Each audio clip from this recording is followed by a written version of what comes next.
Sexual exploitation of black women, a painful legacy. The institution of slavery has left deep scars on the history of the United States. From 1619 to 1865, African men, women, and children were ripped from their homeland, transported across the Atlantic, and sold into bondage. Once in America, enslaved people were subjected to relentless brutality and inhumanity, stripped of basic human rights and dignity. Slavery impacted enslaved men and women in distinct ways.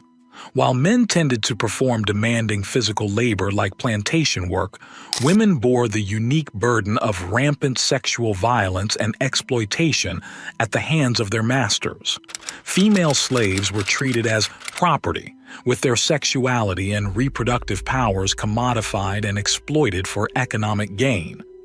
Their stories illuminate the painful legacy of sexual trauma that remains with African American women today.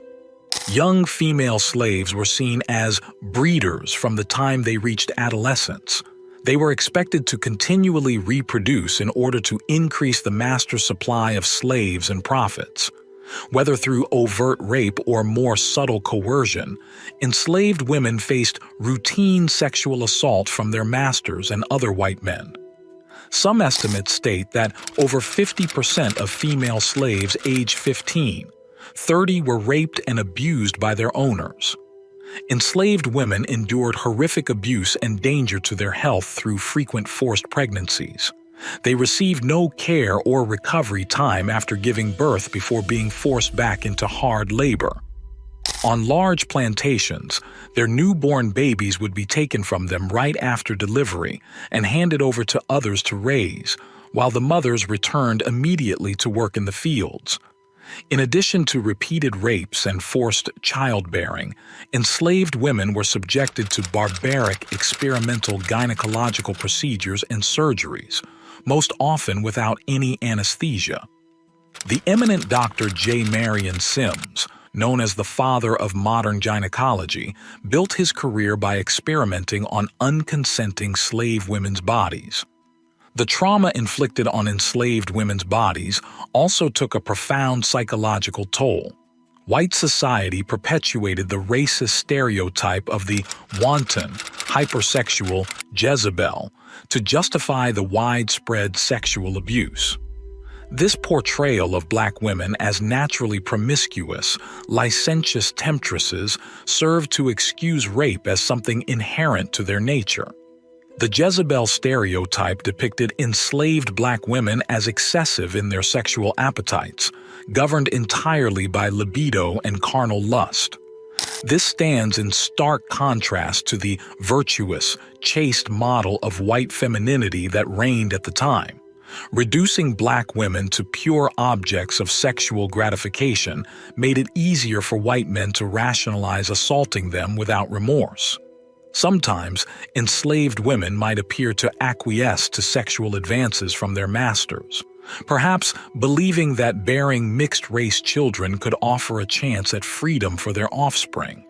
But this was a desperate form of agency within a power system that denied black women any control over their bodies, sexuality, or lives.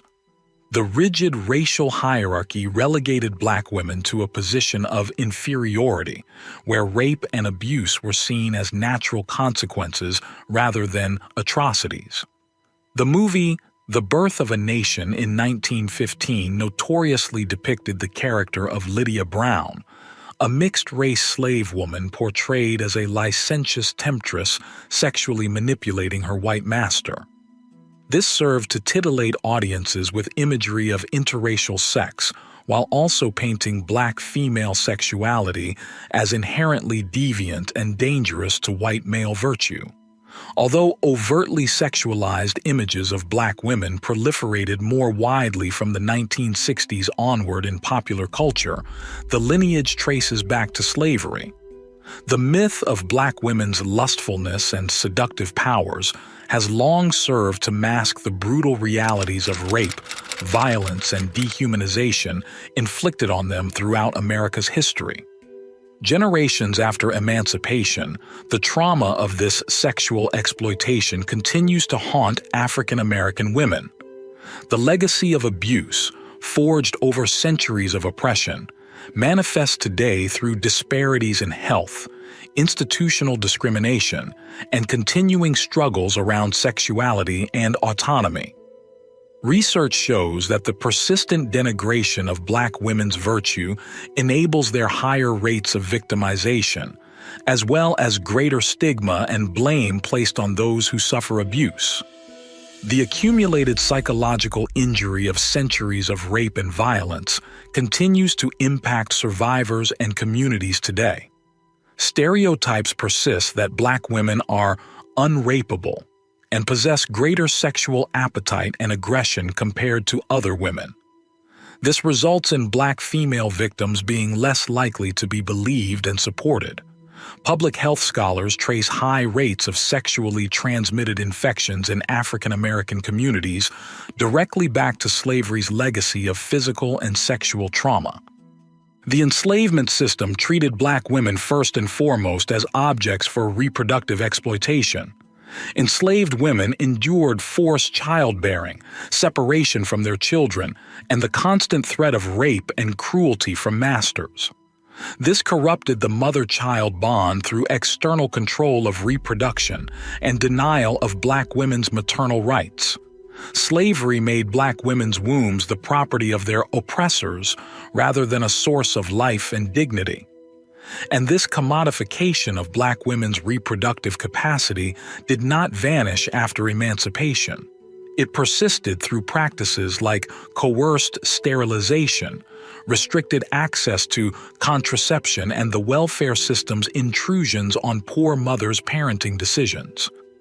To this day, research suggests that medical professionals demonstrate less empathy towards Black female patients' reports of pain, are less inclined to use pain relief, and take Black women's health concerns less seriously.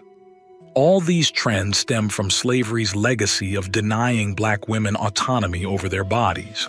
The sexual violence, trauma, and anguish endured by female slaves remains one of the most abominable aspects of America's history. Their plight forces the nation to confront the lasting impacts of generations of institutionalized dehumanization, subjugation, and reproductive exploitation of Black women's bodies. Their descendants continue to suffer from the denial of bodily integrity and agency.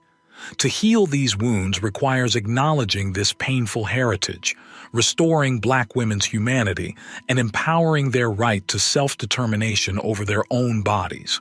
Only then can the chains of centuries of physical and sexual terrorism against Black women finally be broken.